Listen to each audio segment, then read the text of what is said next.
Robin Gibb carried two lives inside him for most of his 62 years. The one his fans celebrated on stage, and the one he kept locked behind a silence that held for decades. He was the voice that floated above everything in the Bee Gees, the twin whose tone felt almost too fragile to belong to a human being. And yet behind that sound lived the man packed with contradictions. A husband who fathered a child with the family housekeeper. A boy who grew up performing between car races at a Queensland speedway. And a brother whose falling out with Barry never fully healed before death stepped in. The secret Robin kept wasn't a single thing. It was layers, each one peeling back to reveal something messier than the one before it. And it wasn't until the very end that anyone outside his inner circle finally understood what they had been looking at all along. December of 1949 brought Robin into the world, alongside his twin brother Maurice on the Isle of Man, 3 years after Barry had already arrived and started filling the house with music. Their mother Barbara dressed the boys in matching outfits for performances, while their father Hugh taught them to harmonize using Mills Brothers records as a model. The older sister Leslie had a collection of vinyl that the boys treated like a personal library. Elvis Presley, Tommy Steele, the Everly Brothers, pulling records out and absorbing them one by one. Cardboard boxes stood in for guitars. Bedrooms became rehearsal spaces. The pretending was so serious it stopped being pretending fairly quickly. By 1956, that energy had moved beyond the house entirely. A movie theater called the GMA held Saturday matinees where kids could lip-sync popular songs, and the Gibb brothers arrived with Leslie's records and two neighborhood friends named Paul Frost and Kenny Ricks, calling themselves the Rattlesnakes, which sounded tougher than three small boys from Manchester had any right to sound. The sound technician dropped and shattered Leslie's record before their set even began, and what rescued them from an empty stage was Barry's real guitar, the only actual instrument any of them had brought, which he strummed while Robin and Maurice sang around him. The crowd of kids responded immediately, and that night performing stopped being a childhood game and started being something they chased deliberately. The Rattlesnakes came apart by May 1958, when Paul Frost and Kenny Ricks drifted away from the group, but the Gibb brothers reformed almost immediately under a new name, Wee Johnny Hayes and the Blue Cats, with Barry adopting the stage name Johnny Hayes. Then August of that year brought a shift of a different scale altogether. The entire Gibb family packed their belongings and left England behind for Australia, settling in Redcliffe, a coastal town located just northeast of Brisbane in Queensland. The hope was a fresh start. The music, predictably, followed them without any interruption. Redcliffe Speedway in 1959 became their first real performance venue in the new country. Between races, with engines idling and the crowd restless, the brothers performed for audiences who hadn't necessarily sought them out, which turned out to be one of the better ways to earn attention. A racing driver named Bill Good watched them closely enough that afterward, he contacted DJ Bill Gates, who agreed the brothers had something real and started recording their songs and playing them on Brisbane radio. Gates assembled the name Bee Gees from initials pulled across the three of them, Barry Gibb, Bill Good, and himself, and that became Brothers Gibb, and then the Bee Gees, the name that would eventually appear on some of the best-selling albums in the history of recorded music. Their father Hugh became their manager, putting his photography business into second place behind their careers. Australian television shows like Anything Goes and Brisbane Tonight gave them early exposure, followed by nightclubs and theaters and bar stages that a lot of adults in the music industry would have declined entirely. The next door opened through Nat Kipner, an American songwriter and producer who had recently taken a position as artist and repertoire manager at Spin Records in Australia. Kipner recognized something in the brothers that the larger labels had passed over, moved them from Festival Records to Spin, and connected them with engineer Aussie Byrne and a modest recording space called St. Clair Studios in Hurstville, Sydney. The studio wasn't built for grand productions, but it gave the brothers room to work through material without pressure and experiment with their vocal arrangements freely, which turned out to be exactly what they needed at that stage. Chart positions followed, not massive ones, but enough to build momentum in the right direction. February of 1967 was when the trajectory changed permanently. Robert Stigwood, whose career had been built on identifying talent before anyone else in the room noticed it, heard the Bee Gees audition and signed them to a 5-year deal. Polydor Records would carry their music in the United Kingdom, Atco Records in the United States, and the international stage was suddenly within reach. With Colin Peterson and Vince Maloney joining the group, the sound expanded further, and people in the press started reaching for the most flattering comparison available, calling the Bee Gees the next Beatles, which was exciting and suffocating in equal measure.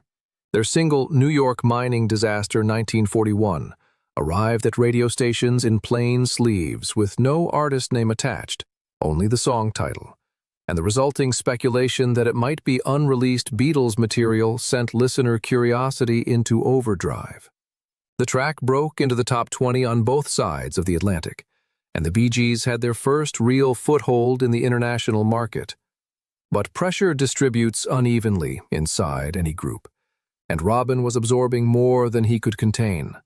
A 7-week American tour in 1968 unraveled before it started, when Robin collapsed and was hospitalized with nervous exhaustion, a phrase that covered a significant amount of suffering without naming it precisely. Mary and Maurice continued performing without him, but the absence registered in the sound in ways that were difficult to disguise. Creative tensions sharpened during Robin's time away, and didn't soften when he returned.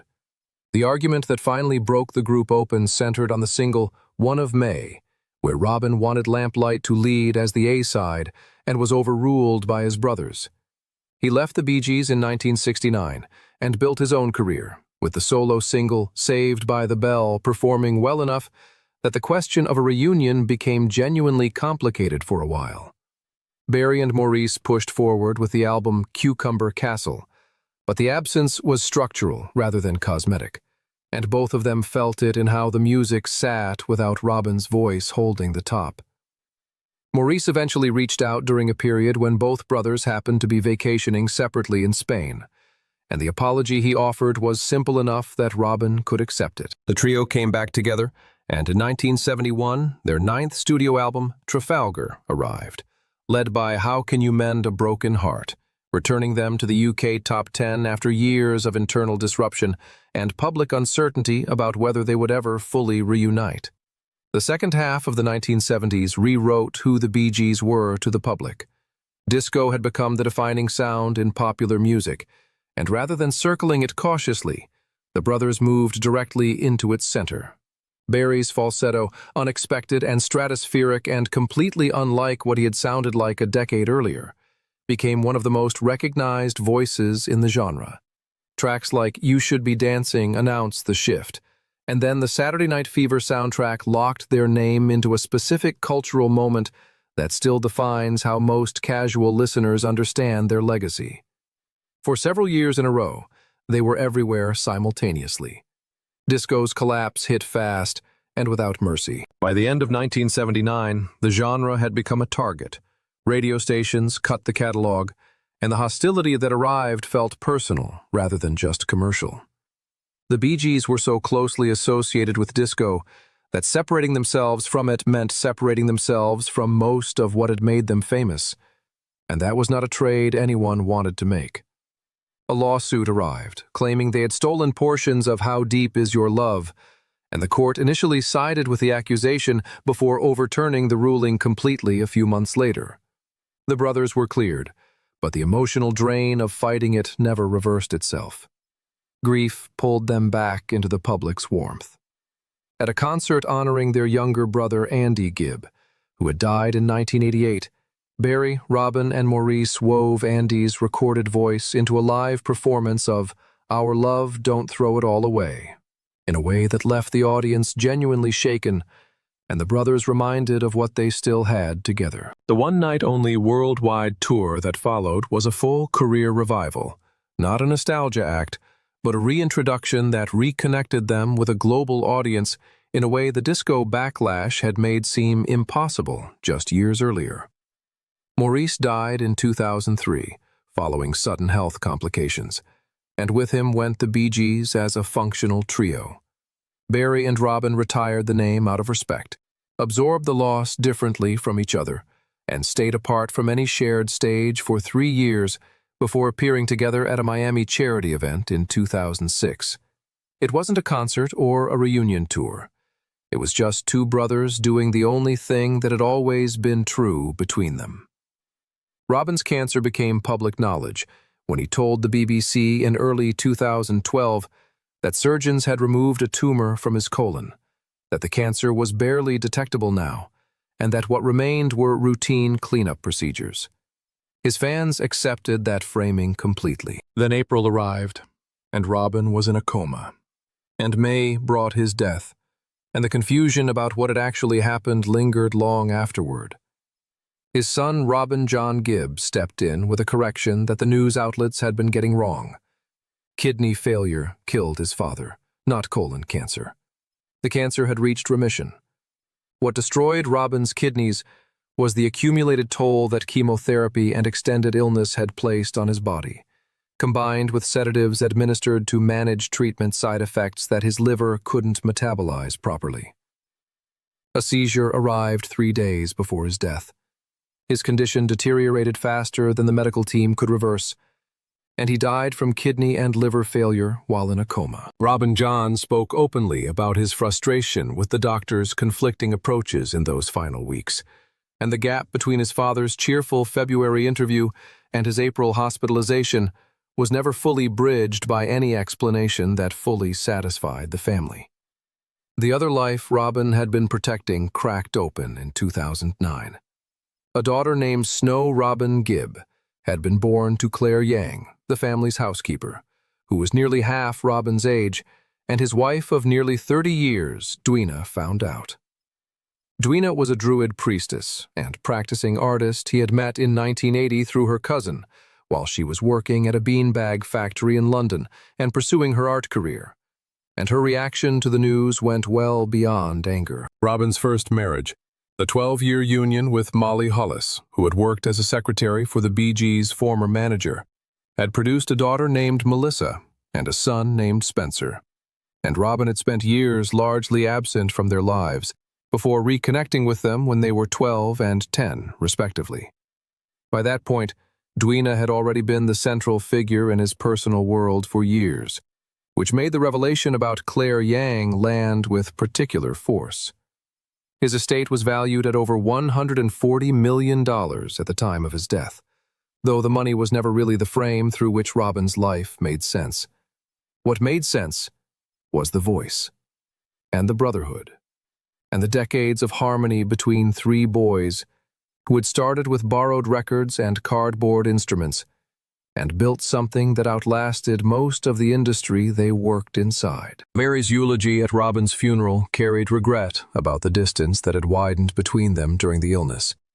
And in 2013, Barry's first solo tour became a sustained tribute to everything shared and broken and never fully repaired. Every song a way of saying what their unfinished conversation might have sounded like if there had been more time.